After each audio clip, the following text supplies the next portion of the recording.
Jonas, capítulo 3, livro de Jonas, no capítulo 3.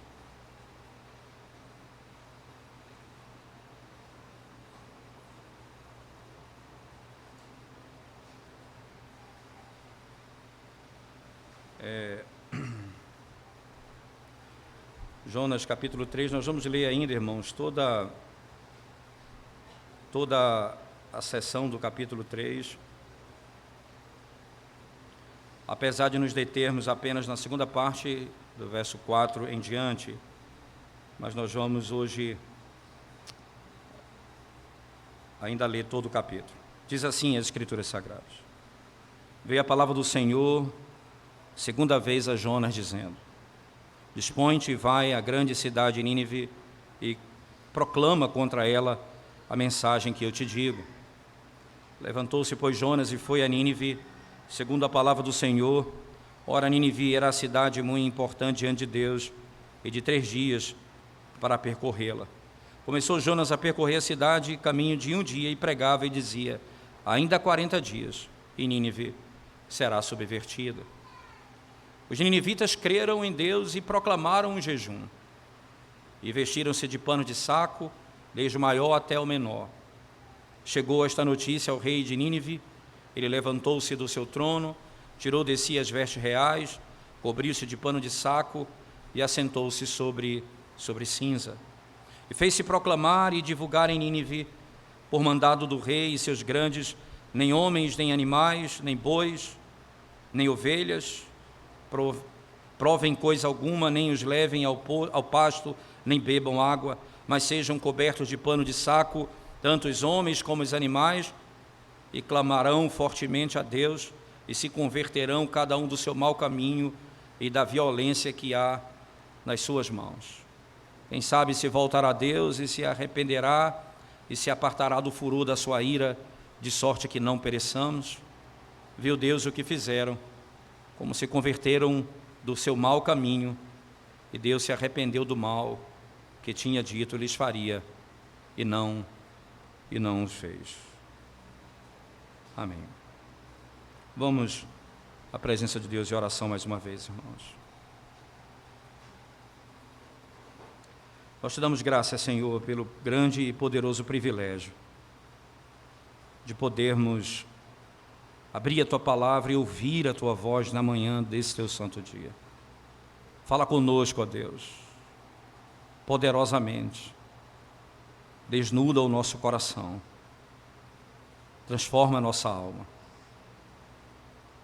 Dá-nos arrependimento genuíno e verdadeiro, para a glória do Teu nome. Em nome de Jesus. Amém, Senhor Deus. Amém.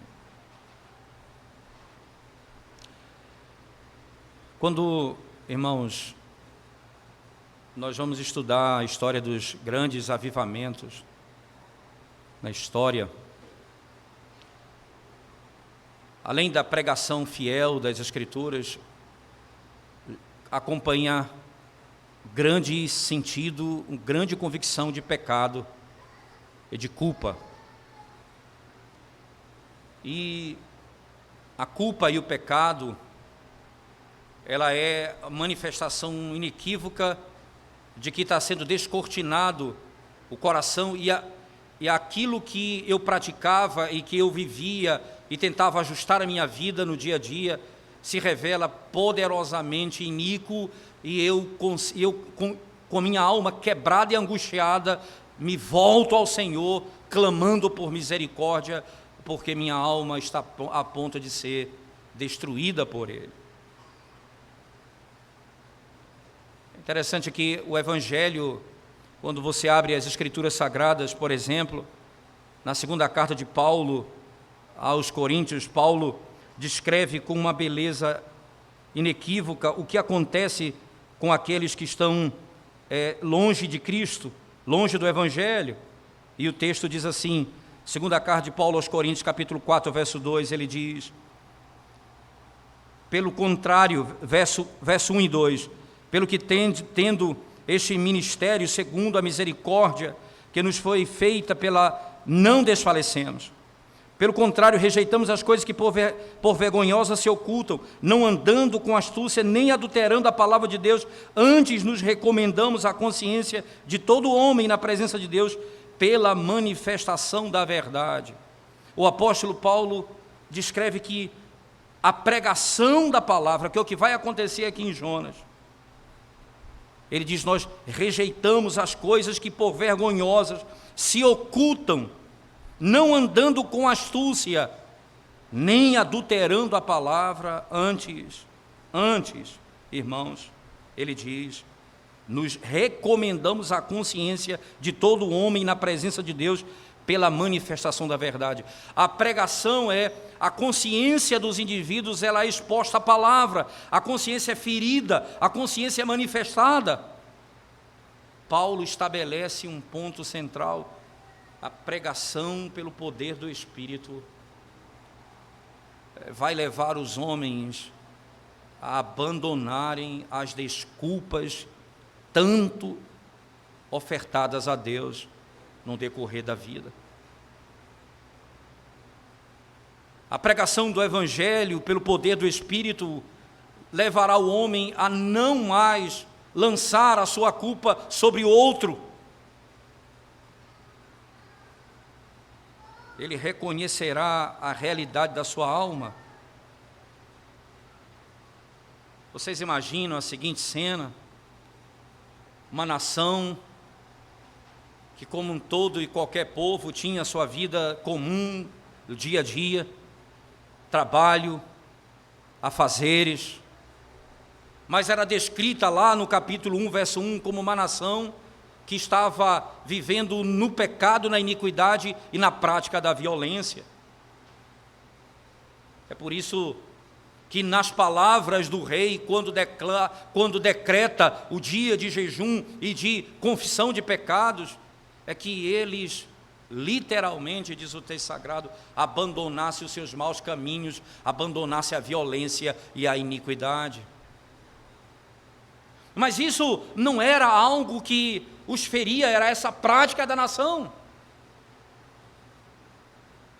Até que foram despertados pela palavra. Numa manhã, Jonas entra na cidade pelos portões. Eles não tinham a consciência espiritual, eles não tinham o senso do julgamento divino sobre eles. Mas quando Jonas adentra a cidade, a nuvem do juízo de Deus se coloca diante deles. No texto de 2 Coríntios, capítulo 4, verso 2, e no 4, verso 4, o apóstolo Paulo diz assim, no 3 e 4 ele diz: mas se o nosso evangelho ainda está encoberto, é para os que se perdem que está encoberto.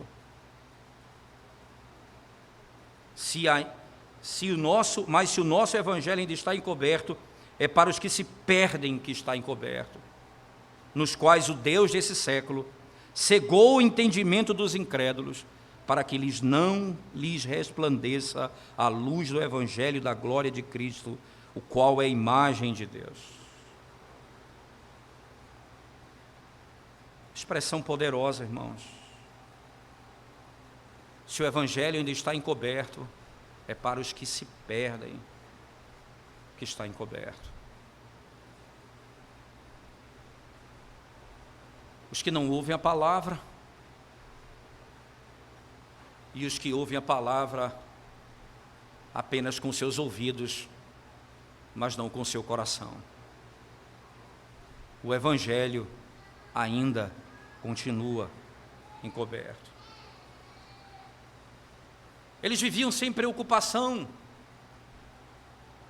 Eles não conseguiam interpretar a realidade que eles viviam. Mas, de repente, por meio da pregação da palavra, um dilúvio de luz veio sobre eles, alcançou os seus corações, como um poder de alarme, e como uma sirene começou a sua consciência despertar. Aquilo que aparentemente era normal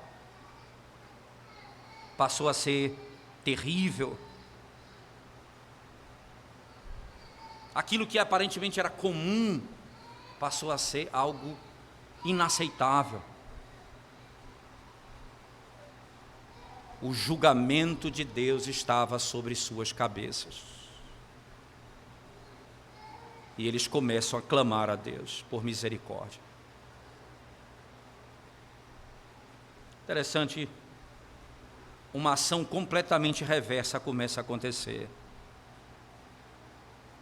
Ao invés da complacência com os nossos pecados, ao invés da indiferença com os nossos pecados, ao invés de agirmos com os nossos pecados como quem está tratando de um bebê que é acariciado e cuidado, como quem cuida das nossas faltas e justifica os pecados, e indiferente àquilo que se diz, permanece no pecado, o poder do Evangelho os desperta de tal maneira,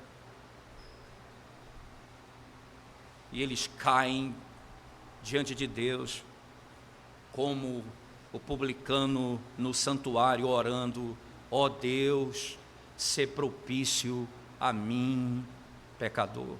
Eu não tenho mais o que dizer, eu não tenho desculpas, eu não tenho palavras, eu não tenho justificativas para lhe dar. Apenas, Senhor, eu estou desnudado diante dos teus olhos. Não há complacência, não há explicação, não há nada que possa me livrar do sentimento que eu tenho. O pecado foi revelado no meu coração. Profundamente revelado no meu coração. A primeira grande obra de Satanás no Éden, quando tenta Eva e posteriormente, junto com seu esposo, marido Adão, foi desacreditar que Deus poderia puni-los. Se você comer do fruto dessa árvore, certamente você vai morrer. Não. Deus fala isso é porque Ele não quer que vocês sejam iguais a eles. O descrédito no juízo de Deus.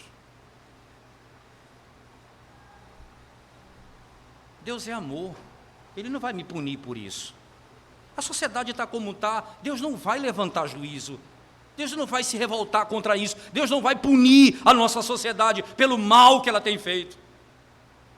Deus não vai destruir os abortistas que mataram milhares e milhares e milhares de crianças. Eles acham que vão escapar ileso. Eles acham que a consciência deles vai ficar ok. Só que o Evangelho, quando ele está encoberto, é para condenar, e quando ele se revela, é para salvar.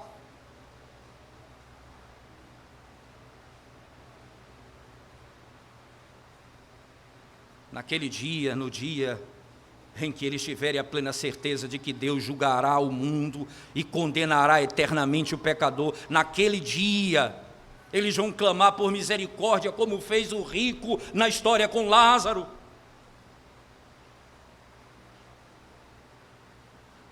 Só que não haverá esperança enquanto o Evangelho é pregado, como lemos em Isaías 55. Ainda é tempo de ouvir a palavra de Deus. Buscai ao Senhor enquanto se pode achar, invocai-o. Porque no dia que você invocá-lo, quando ele não puder mais ser encontrado, quando a palavra não for mais ouvida, quando o Espírito da graça não mais operar, então o tormento eterno tomará conta da minha alma. O que eles experimentam nos momentos que antecedem a grande transformação é a angústia do inferno. a consciência de que são maus, de que são pecadores e que Deus vai destruí-los a qualquer momento, e eles correm para o Deus da misericórdia. Essa obra, irmãos, ensinada por Cristo é a obra do Espírito Santo. Ele que nos chama diante de Deus. Preste atenção nisso. Nós somos levados diante do tribunal de Deus e somos despertados ali do verdadeiro estado do nosso coração.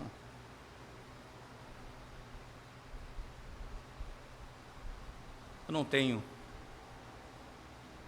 explicação para te dar, Senhor, a não ser: tem misericórdia de mim.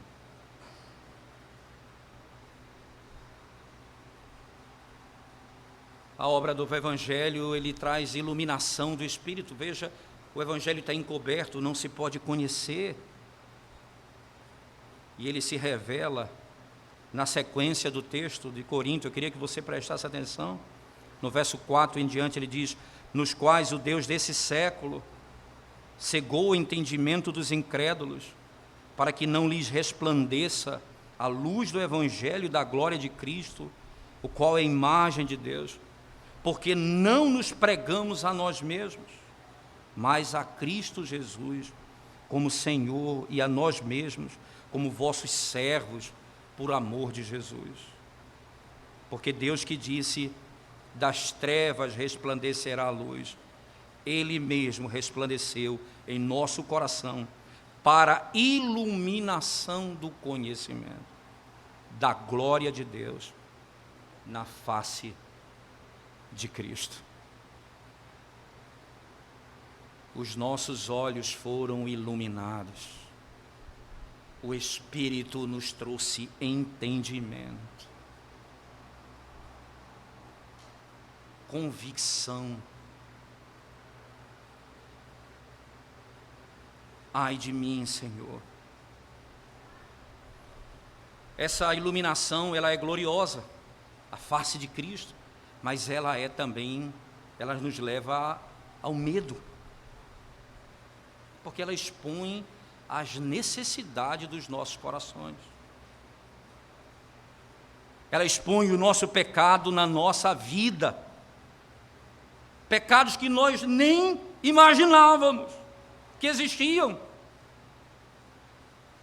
Nós sabíamos do pecado grosseiro, mas não sabíamos do que estava por detrás, por baixo daquilo tudo.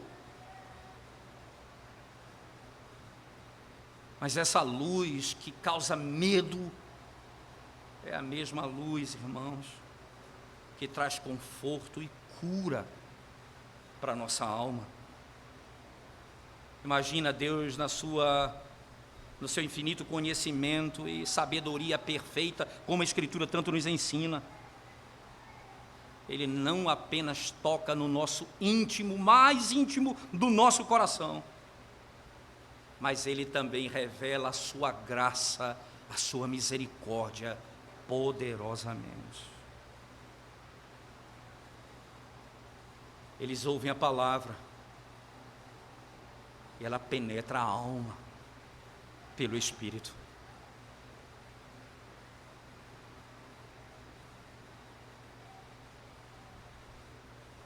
Como é importante a pregação do Evangelho, onde simplesmente a voz do pastor não é o que deve ser ouvido, mas a voz do Espírito de Deus. Porque se o Espírito falar,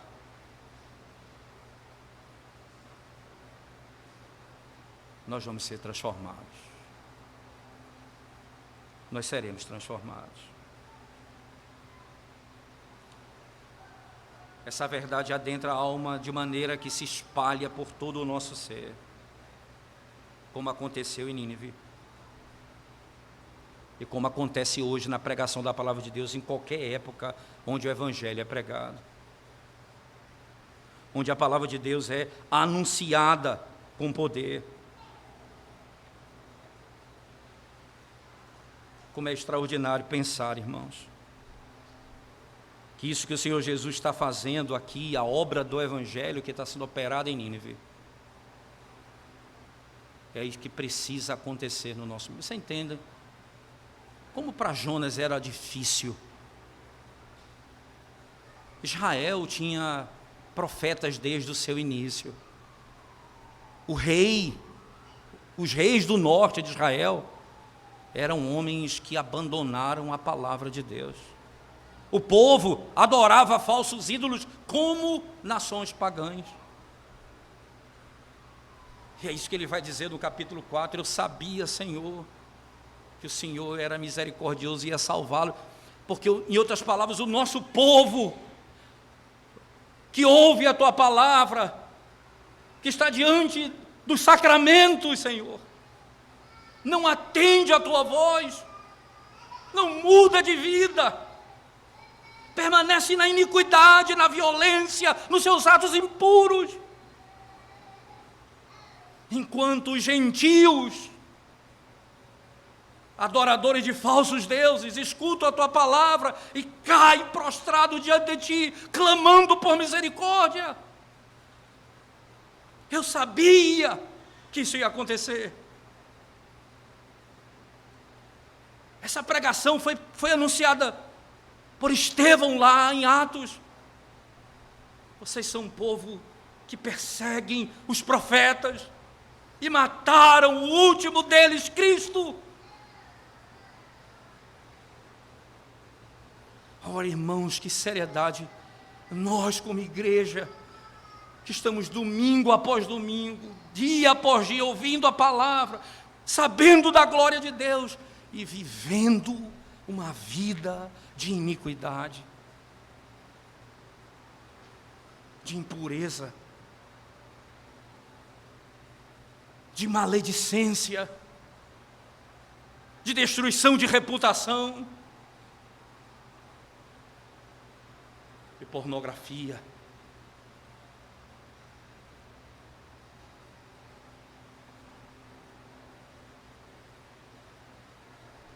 O poder do Evangelho é glorioso porque ele é capaz de mudar a sorte, como mudou a sorte de Nínive naquele contexto em que eles viveram.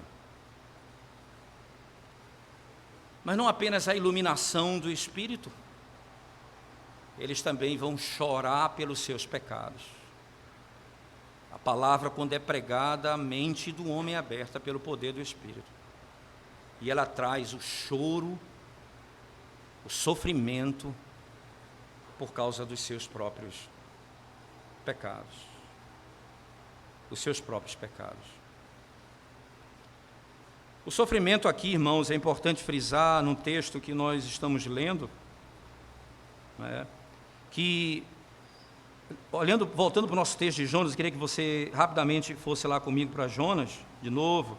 A gente estava lendo Corinto, nessa sessão, mas vamos voltando para o nosso texto em Jonas, no capítulo 3. Preste bem atenção, mais uma vez, como a palavra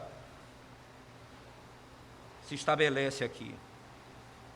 Jonas, capítulo 3, diz assim a palavra de Deus, no versículo 5 em especial. A partir do 5 diz assim: os ninivitas creram em Deus e proclamaram um jejum e vestiram-se de panos de saco, desde o maior até o menor.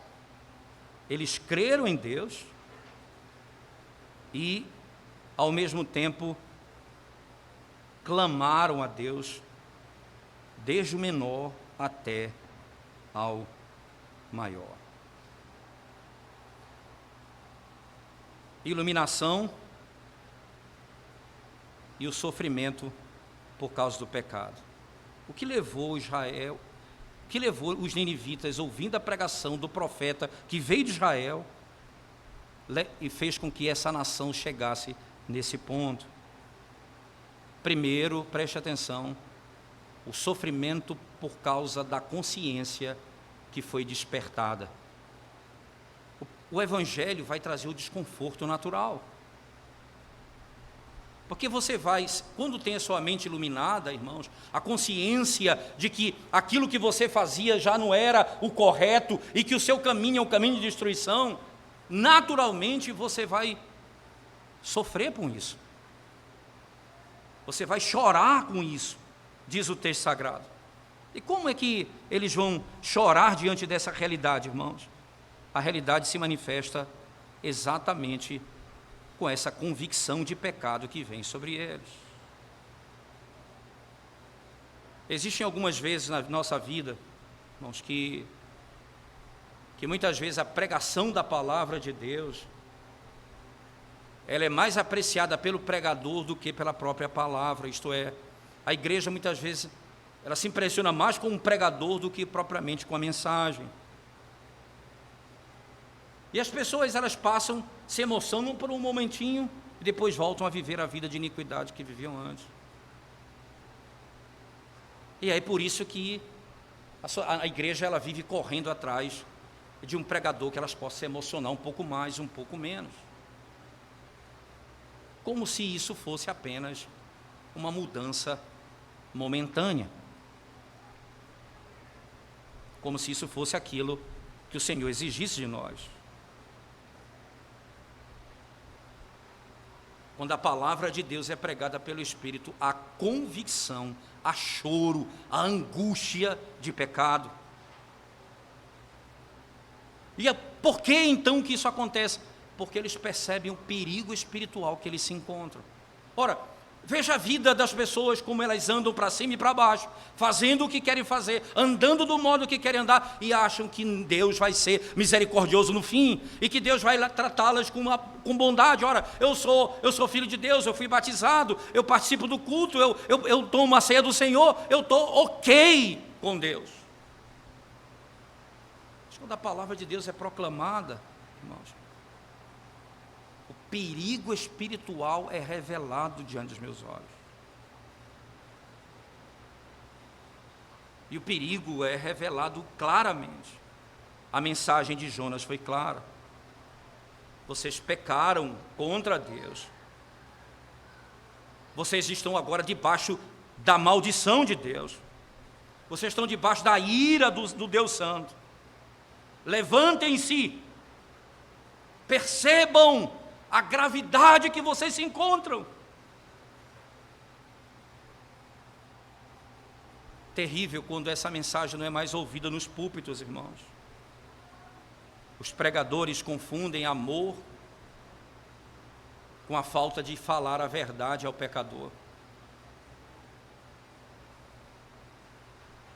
Você imagina como os apóstolos fizeram na pregação do Evangelho? Como Cristo falou com eles, como João Batista anunciava: raça de víboras, arrependei-vos.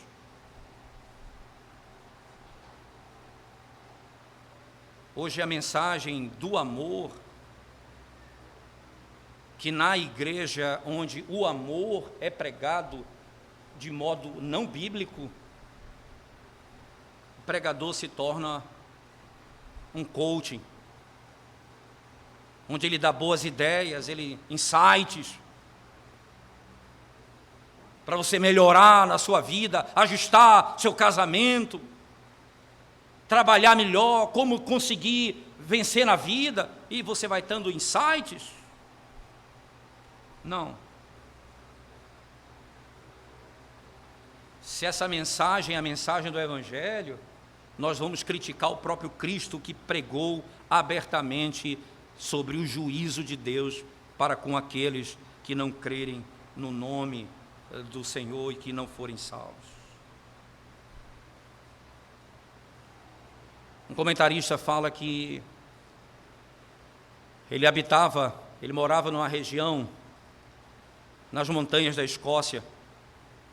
Ele disse que a casa dele ficava olhando exatamente para o abismo que vinha depois da montanha. E não havia nenhum sinal de alarme ali naquele lugar. Que os moradores dali sabiam do perigo, mas quem visitava o lugar não sabia. Ele disse que já presenciou um acidente terrível ali. Porque ninguém gritou acerca do perigo que era continuar andando naquela direção.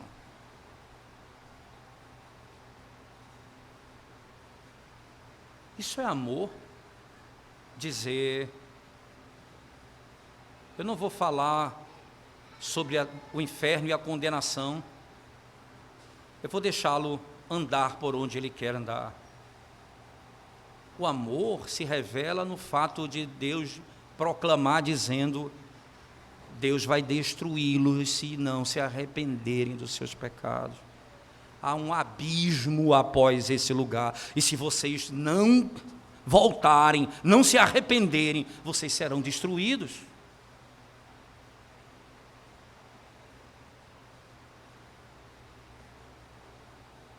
Você imagina você morar perto de um lugar onde passa trem, mesmo distante, e seu filho, de 3 anos, já andando com mais velocidade, começa a brincar num campo, andando na direção dos trilhos. E você ali perto dele diz: olha, não vá para lá, porque isso pode, ali tem passa trem, pode lhe ferir. E a criança não ouve, ela continua andando. Aí você grita, e grita alto para que ela escute, ela não ouve. Aí você sai e vai até ela, pega no braço, disciplina e diz: esse lugar é um lugar de morte, se você continuar andando para esse lugar, você vai morrer. O que é amor? É não anunciar ao filho que ali é o lugar de destruição e que esse caminho vai terminar em morte. O anúncio de amor foi esse. Deus disse por meio de Jonas: Deus destruirá essa nação, porque é grande a violência e grande a iniquidade no vosso meio. A violência e a iniquidade no vosso meio se faz real. A convicção do pecado, que gera tristeza. O Senhor alarma, o Senhor soa, o Senhor trata, o Senhor proclama. E Ele anuncia: abandonem seus pecados. Mas como é que acontece tudo isso, né? Muitas vezes as pessoas confundem arrependimento como aquela que vai trazer fé. Então, eu preciso me arrepender para depois crer. E não entendem que a conversão, ela é feita da fé e do arrependimento conjuntamente. Por exemplo, no verso 5, o texto diz: os ninivitas creram. E, consequentemente, se arrependeram. Não é isso que o texto está dizendo? Ora, eles creram no Senhor, verso 5. Os ninivitas creram em Deus e proclamaram o jejum. Como é interessante isso, pensar o fruto do que ocorreu entre os ninivitas. É glorioso, porque quando a palavra, pelo poder do Espírito, adentra o coração do indivíduo, ilumina a mente, revela o perigo que ele se encontra, e eles sabem para onde eles devem correr. Para onde eles devem correr. Há uma tendência inequívoca no meio do cristianismo, irmãos, de assumir que arrependimento é experimentado antes da fé. Essa é uma tendência comum na teologia até. E que o arrependimento conduz à fé. Mas essa visão, sem dúvida alguma, ela é por causa da falta de entendimento bíblico. Porque as pessoas vão confundir convicção com conversão. A convicção, ela não é exatamente a mesma coisa que conversão. Elas vão confundir o choro pelo pecado com o voltar do pecado para Deus. O verdadeiro arrependimento, ele traz vida acompanhado pela fé, junto com a fé, conjuntamente, opera conjuntamente. O arrependimento não causa fé, ela é operada pela fé, conjuntamente com a fé. A penitência expressada pelos ninivitas, não é, se revela como um grão de mostarda na sua fé. Veja o versículo 9 do capítulo 3 de Jonas. Ele diz: quem sabe se voltará a Deus e se arrependerá e se apartará do furor da sua ira, de sorte que não pereçamos. Veja como a fé, ela brota aqui. Quem sabe? Não era uma fé madura, ou uma fé forte, ou eles tinham a plena segurança, quem sabe, é dito no texto. Mas era fé. Eles tinham entendido o que Jonas havia falado, eles tinham compreendido, a ponto de, na sua confissão, dizer, na sua manifestação de fé, dizer: quem sabe Deus se apartará do furor da sua ira. Irmãos, os marinheiros viram o mar agitado e eles indo quase à destruição. Esses não viram nada, ouviram a pregação e o pecado foi exposto e a ira de Deus foi revelada a eles e eles clamaram por misericórdia. Aqueles marinheiros viram, esses nada viram, ouviram a pregação. Ouviram a pregação.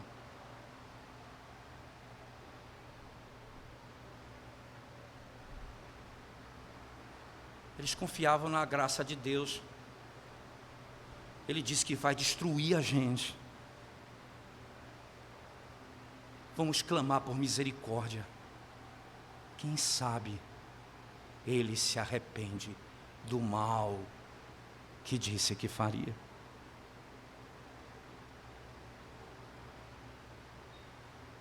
Como na mensagem da ira, quando o Evangelho é proclamado, a graça é percebida. Quem sabe? Os marinheiros, depois que viram, disseram a mesma coisa. Quem sabe não seremos destruídos. Eles não eram povo de Deus como os judeus. Eles eram estranhos à aliança e às promessas. Mas eles creram que o Deus que enviou aquele judeu, pregador, era Deus de amor, tanto quanto santo. Se ele enviou o pregador a nós, ele é bom. Quem sabe? Quem sabe? Ele transformará a nossa vida.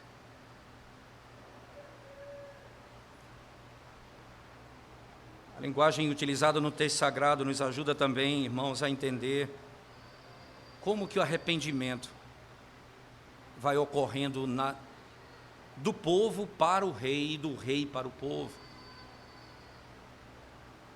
É glorioso pensar, irmãos, como que o rei vai conclamar. Veja só na sequência do texto, verso 6, chegou esta notícia ao rei de Nínive.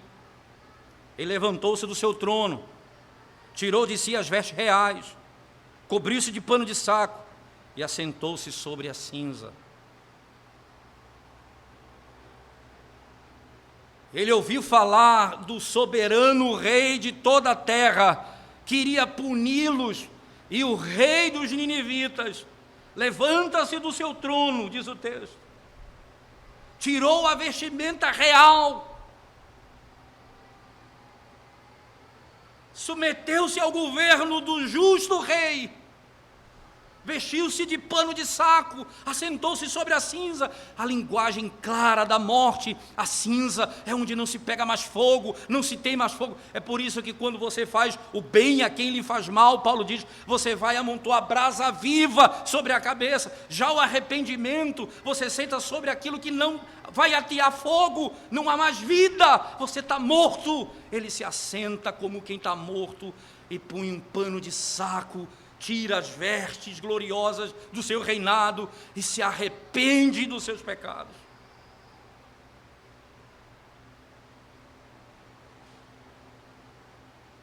Eu não tenho vida.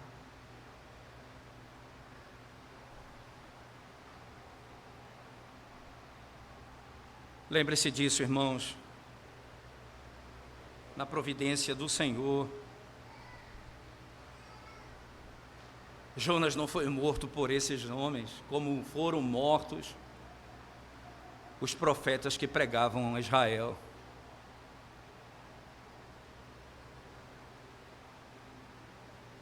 O rei clama por misericórdia. Como isso pode acontecer, irmão? Ele governa uma nação ímpia, se isso não for a obra do poder do Espírito, revelando a glória desse evangelho a uma nação que não tem nenhum conhecimento do pacto da graça, mas só conhecendo esse Deus, disse, Ele é perdoador. Nós sabemos que Ele é perdoador, que o pacto que Ele fez conosco, Ele diz que Ele nos perdoaria os pecados, mas eles não sabiam. E eles clamam, perdoa os nossos pecados, e o rei se levanta, arranca a vestimenta.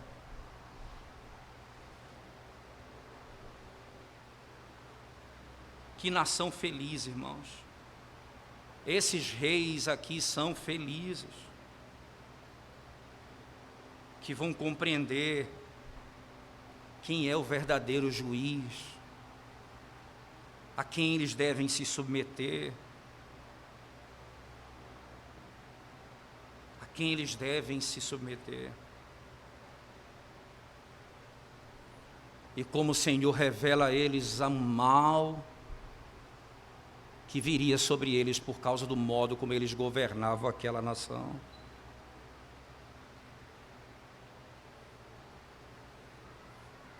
O rei foi um grande exemplo de humilhação. Ele ouviu a voz de Deus e se humilhou. Levantou do trono e tirou a sua vestimenta de rei e vestiu-se como um pecador que carece da misericórdia de Deus. No verso, o povo vai se conformar ao exemplo do rei. E eles começam a se vestir dessa maneira, porque é assim que é ordenado no texto. Veja, no 7, e fez-se proclamar e divulgar em Nínive, por mandado do rei e seus grandes, nem homens, nem animais, nem bois, nem ovelhas, provem coisa alguma, nem os levem ao pasto, nem bebam água, mas sejam cobertos de pano de saco, tanto os homens como os animais, e clamarão fortemente a Deus, e se converterão cada um do seu mau caminho e da violência que há nas suas mãos. Todo aquele que não vai ser destruído é humilhado. Todo aquele que não vai ser, todo aquele que não será arruinado é quebrantado.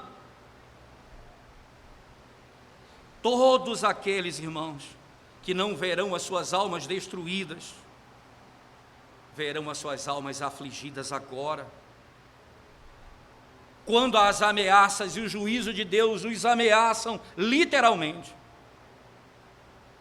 nós não temos medo de nos humilharmos debaixo da mão poderosa de Deus.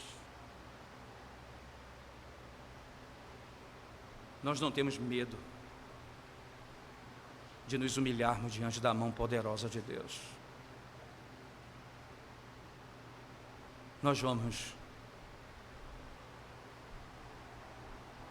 Para onde eu vou? Para onde o rei iria se fugisse? O rei não tinha para onde ir. eu vou me submeter à vontade de Deus.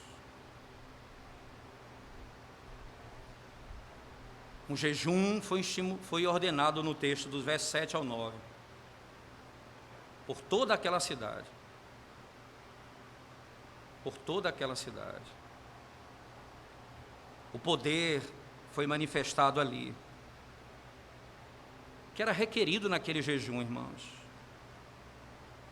Eles observassem um jejum solene.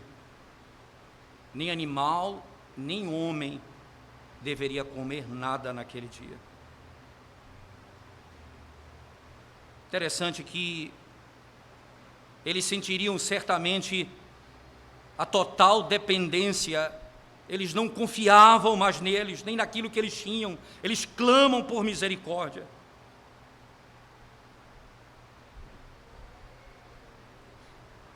Perceba ainda, irmãos, eles não querem uma vida fácil. Eles tiram a roupa, vestem vestimenta de confissão de pecado. Eles não comem, eles clamam, eles pedem a Deus. Eles sabem que a situação deles é terrível e que se Deus não se voltar a eles, eles estarão destruídos. Eles sabem disso. Eles sabem exatamente disso. Com o jejum e com o choro, eles suplicam a Deus: tem misericórdia de nós, Senhor. Compadece-te da nossa alma. Se o Senhor não for misericordioso, não haveria esperança para ele. O que garantiria que Deus ia se voltar da sua palavra? O que garantiria que Deus não iria destruí-los mais?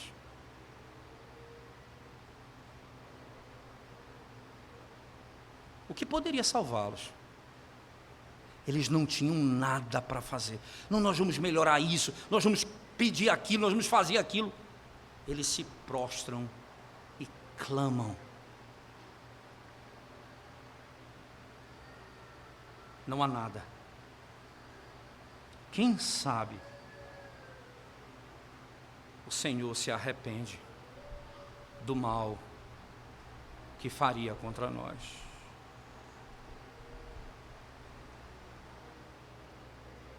Eles creram tanto na palavra que só havia uma possibilidade de mudança se eles mudassem, porque a palavra de Deus não muda. Eles precisavam de fato mudar. Como eu sei que isso aconteceu, irmãos? Pela maravilha descrita no texto. No verso 10, então o texto diz assim: viu Deus que o que fizeram, como se converteram do seu mau caminho, e Deus se arrependeu do mal que tinha dito lhes faria, e não fez.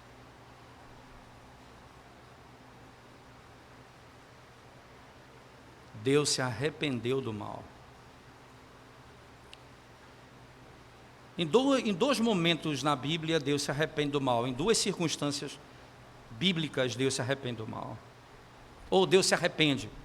É importante nós lembrarmos que a palavra arrependimento em hebraico é a mesma palavra para arrependimento do homem. Só que o problema é que quando você pega essa palavra arrependimento do homem e associa a Deus, você associa pecado a Deus. Porque o homem, quando se arrepende, veja, como foi que os ninivitas se arrependeram? Como foi que eles clamaram a Deus por misericórdia? Eles abandonaram os seus pecados. Isso é arrependimento, é deixar o mal, deixar o seu pecado. E como é que Deus se arrepende? Se Deus nunca peca. É por isso que a análise da palavra somente não resolve o problema textual e teológico aqui apresentado. O que resolve o problema aqui, irmãos, é entender que quando Deus se arrepende, duas coisas básicas acontecem. Primeiro, em Gênesis, no capítulo 5 e 6, Deus se arrependeu de ter feito o homem. e o destruiu com águas de dilúvio. Quando Deus se arrepende, é ira e destruição. Ou quando Deus se arrepende, é graça e misericórdia. Ele fez o homem para um fim, e o homem se desviou desse caminho, e andou por caminhos tortuosos, e Deus se arrependeu de tê-los feito, e os destruiu com águas de dilúvio, preservando Noé e sua família. Agora ele disse que destruiria Nínive, e eles mudaram, eles se arrependeram. O poder da palavra os fez transformar, e eles mudaram de vida. E Deus então, ao se arrepender, revela quão misericordioso e gracioso Ele é. O arrependimento de Deus fala em Gênesis 5 e 6 que Ele é justo. E o arrependimento de Deus fala em Jonas 3 que Ele é misericordioso e compassivo. Ele se arrependeu do mal que faria.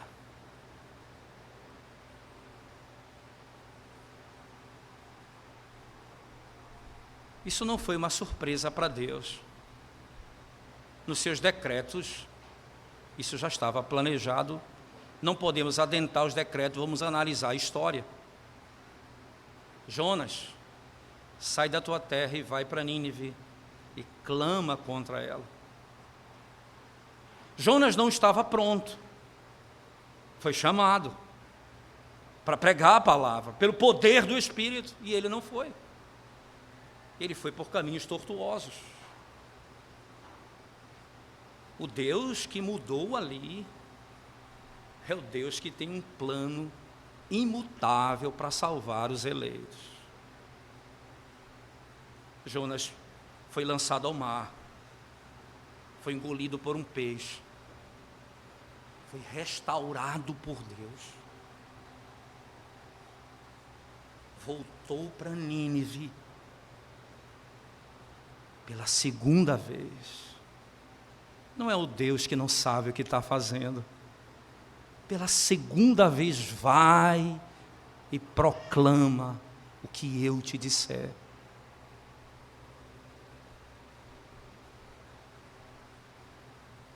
E no final você olha, Deus se arrependeu. O plano dele era salvar os ninivitas. E o executou por meio da pregação inequívoca de que Ele é justo e condena o pecador que não se arrepende.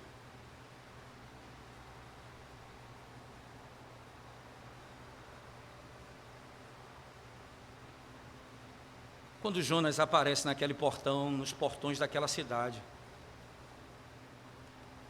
ele vinha de uma restauração.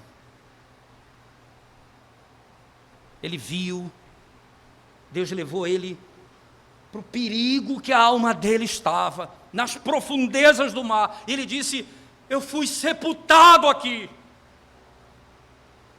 tem misericórdia de mim, ó Deus.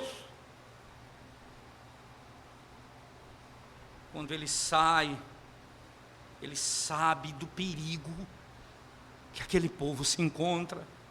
E mesmo com as lutas na mente e no coração, ele sabe o que ele provou, ele sabe o que ele viu, ele sabe da misericórdia de Deus e do perigo da alma que ele se encontrava, e como Deus não o destruiu.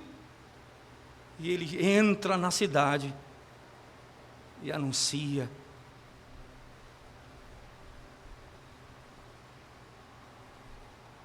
É por isso que a linguagem dos salmistas é gloriosa quando afirma: salva-nos, Senhor, e os povos renderão louvores ao teu nome. A descrição é: cura a tua igreja e salva as nações.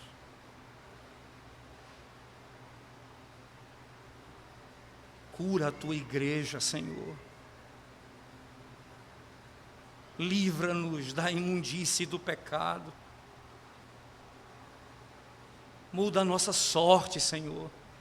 Derrama sobre nós o Teu Espírito, desperta a nossa alma, livra-nos do sono espiritual. Estamos morrendo, Senhor, diante de um mundo falido. E não temos mensagem para esse mundo, não temos proclamação do Evangelho. Então, cura a igreja e salva os povos, ó Deus. Como o Senhor fez com Jonas. Salvou Jonas para salvar os povos. Ah, como nós precisamos agora, irmãos, arrancar nossa vestimenta da soberba, da vaidade, da presunção, vestir pano de saco, sentar-nos sobre cinzas, clamarmos por misericórdia. Nós sabemos que o nosso Deus é rico em perdoar. Cura-nos, Senhor, e salva os povos para a Tua glória. Vamos curvar nossa cabeça em oração mais uma vez, irmãos. Senhor bendito, nós clamamos, Senhor, a Tua misericórdia sobre nós nessa manhã do Teu dia.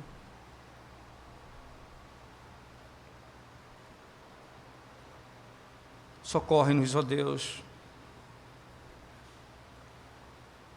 para não sermos destruídos com aqueles que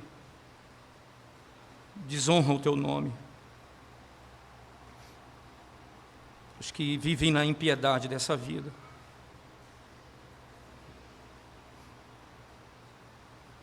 Pelo amor do Teu nome nós clamamos, Senhor. Visita-nos com o Teu poder. Para a Tua glória nós pedimos, ó Deus, em nome e por amor de Jesus, para que os povos sejam redimidos. Antes de Isaías ser enviado, a quem enviarei, quem há de ir por nós? E ele disse, eis-me aqui, envia-me a mim. Antes disso ele disse, ai de mim, Senhor, porque eu sou um homem de lábios impuros. Sara-nos, purifica-nos e salva as nações. Em nome de Jesus. Amém, Senhor Deus. Amém.